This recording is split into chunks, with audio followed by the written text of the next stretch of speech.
তো এখন বাজে হচ্ছে 11:30 আর আমি চলে যাচ্ছি রক্ত দিতে। তো হ্যালো বন্ধুরা, আমি আজ নতুন বছরে একটা নতুন কাজ, একটা ভালো কাজ করতে চলেছি। আমি যাচ্ছি হচ্ছে রক্ত দিতে। তো বন্ধুরা আমরা এখন বেরিয়ে গেছি। কি চপ্পল বলে? হাওয়াই চপ্পল পরে ভুল করে এসে গেছে, যেটা আমার অভ্যাস। এক্সাইটমেন্টের জন্য। হ্যাঁ, এক্সাইটমেন্টের জন্য। जान देखो नतून शूज 80 करोड़ का है, 80 करोड़। इसमें तेरा घर चला जाएगा।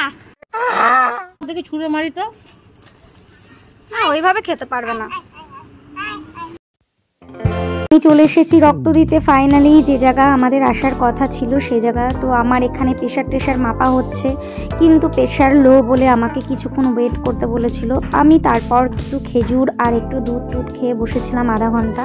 দুটো ব্লাড ব্যাংক থেকে এটা অর্গানাইজ হয়েছে, একটা সেন্ট্রাল আর একটা হচ্ছে লাইফ কেয়ার, যেটা বর্ষবরণ উৎসবে এখানে অর্গানাইজ হয়েছে।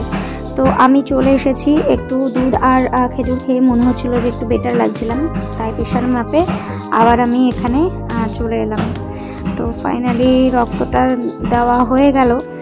আর এখানে প্রচুর মানুষ রক্ত দিতে এসেছিলো, প্রচুর মানুষ, মানে স্বেচ্ছায় রক্তদান শিবির হচ্ছিল এখানে।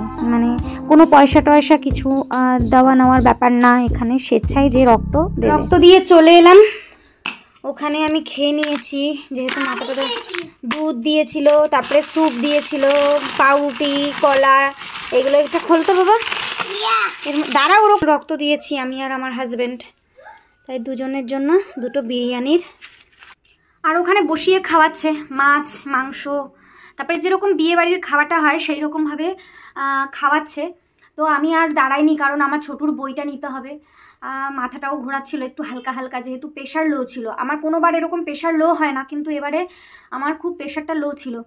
তো যাই হোক, এখানে একটু কিছু খাবো, মানে বিরিয়ানিটা খাবো আর একটা কলা খাবো। কলাতে প্রচুর কার্বোহাইড্রেট থাকে আর প্রোটিনও থাকে। তো এটা খেলে আমার মাথা টাথা ঘোরানো বন্ধ হয়ে যাবে। আর একটু রেস্ট নিয়ে আবার যাবো সেই আমাদের স্কুলে ছোটুর বই নিতে। আজকের জন্য এই পর্যন্ত। গাইজ, তোমরা সবাই রক্ত দাও, সবার প্রাণ বাঁচাও, এটাই আশা করি। আর সবাই ভালো থাকো, সুস্থ থাকো।